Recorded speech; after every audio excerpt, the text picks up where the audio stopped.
नमस्कार दोस्तों, मैं संदीप कुमार कौशिक आप सभी का आपके अपने कार्यक्रम एस्ट्रोनोमोलॉजी 456 में हार्दिक स्वागत करता हूँ। दोस्तों, आज हम बात करने जा रहे हैं मेष राशि जनवरी माह 2025 में इनके साथ क्या अच्छा होगा और किन क्षेत्रों में इन्हें सावधानी बरतने की जरूरत है।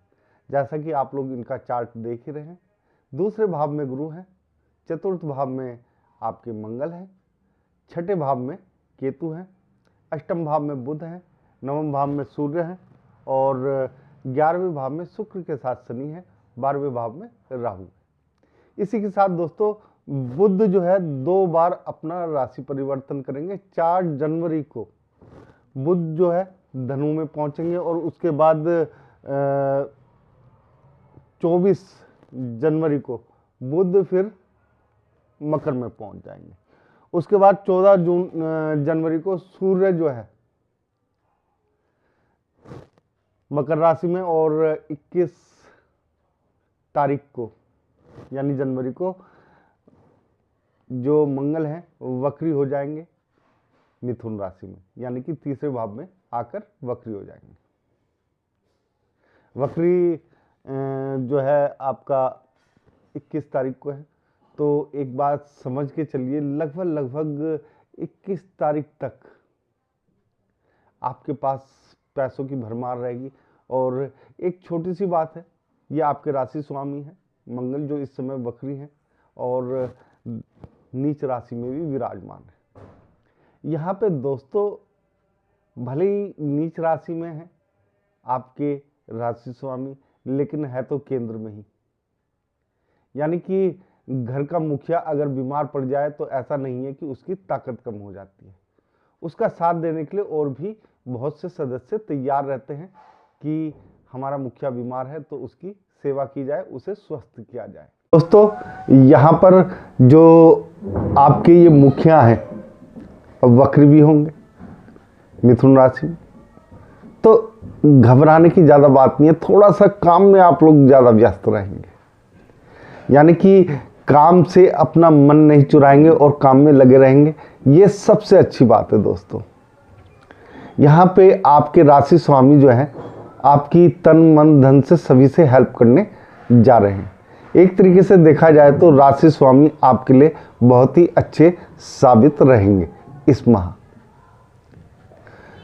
तो अगर घर का मुखिया सही है आपके लिए तो सब कुछ सही रहता है।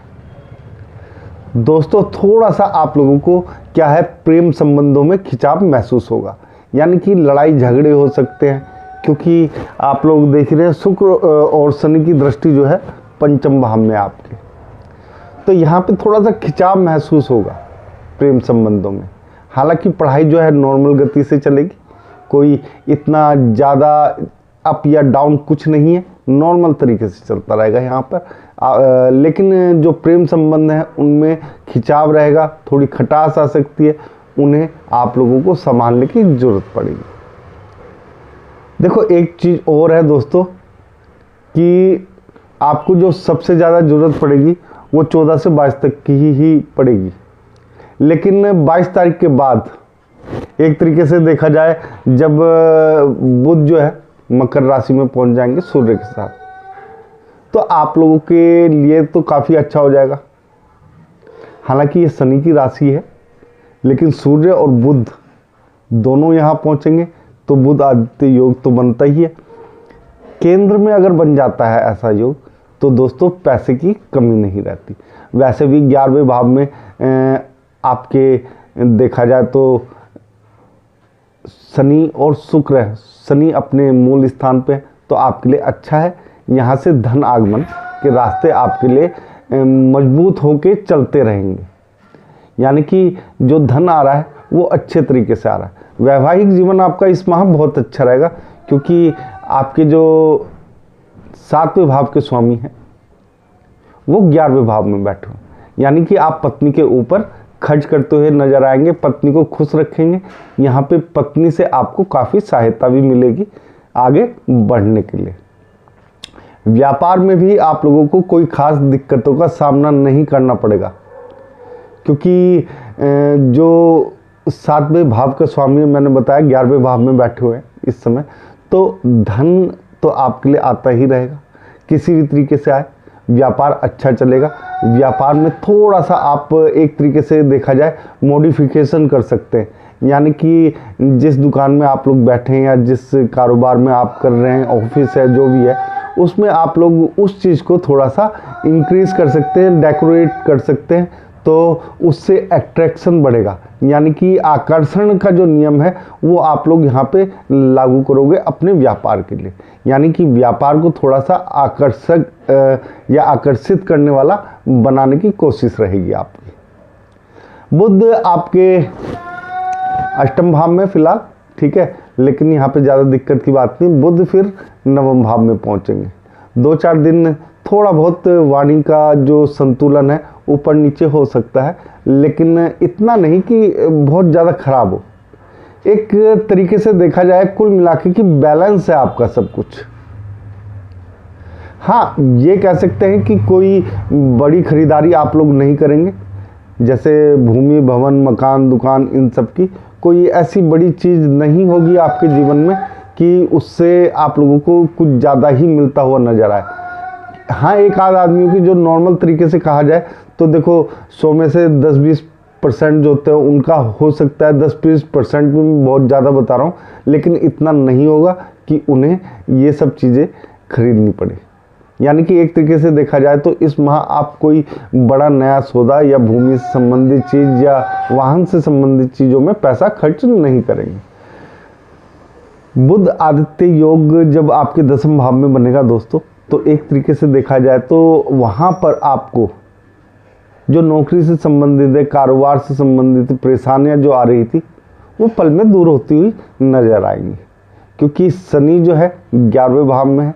एक तरीके से देखा जाए तो यहाँ पे शनि उतना कुछ एक तरीके से देखा जाए तो बढ़ाने का ही काम करेंगे आपको, क्योंकि जब यहाँ पे 10वें भाव में बुध आदित्य योग बनेगा, बुध और सूर्य जब मिलके काम करते हैं, यानी कि पिता और पुत्र मिलके काम करते हैं राजकुमार के साथ एक तरीके से, तो यहाँ पे आप लोगों को काफ़ी जिसे कहते हैं सफलता जो होती है, जिस चीज़ का आप लोग इंतजार कर रहे थे वो देखने को मिलेगी।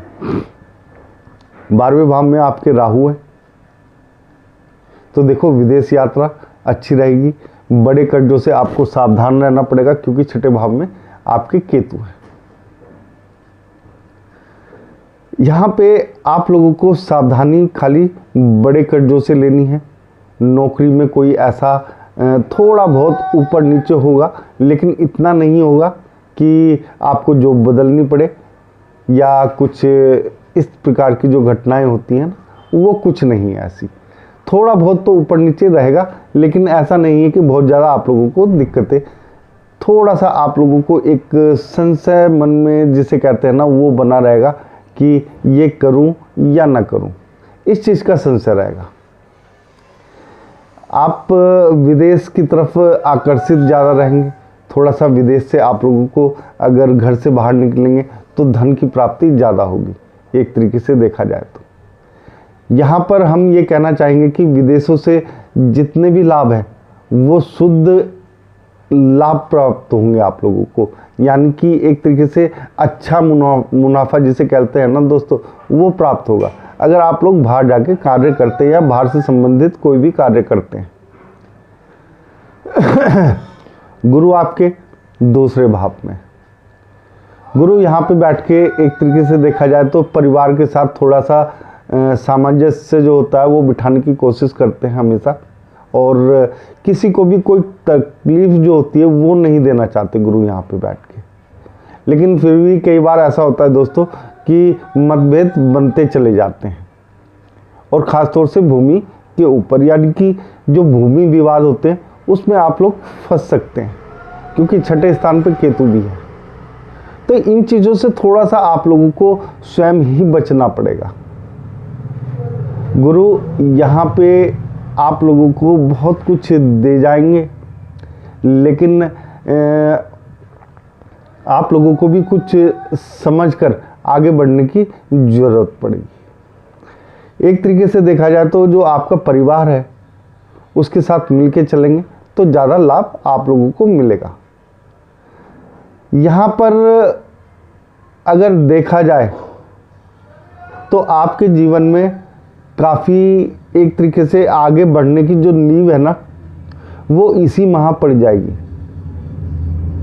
आप लोग इस माह से जो भी कार्य करें उसे बहुत सोच समझ और दिल में उतार के करें, क्योंकि जो कार्य हैं दोस्तों, ये जब आपके ऊपर 7.5 लगेगी तब आप लोगों के काम आएंगे। दोस्तों आज के कार्यक्रम में बस इतना ही। अगर आप लोगों को हमारा ये कार्यक्रम पसंद आया तो ज़्यादा से ज़्यादा कमेंट में जय श्री राम लिखें और आप सभी मित्रों को भी हमारा जय श्री राम।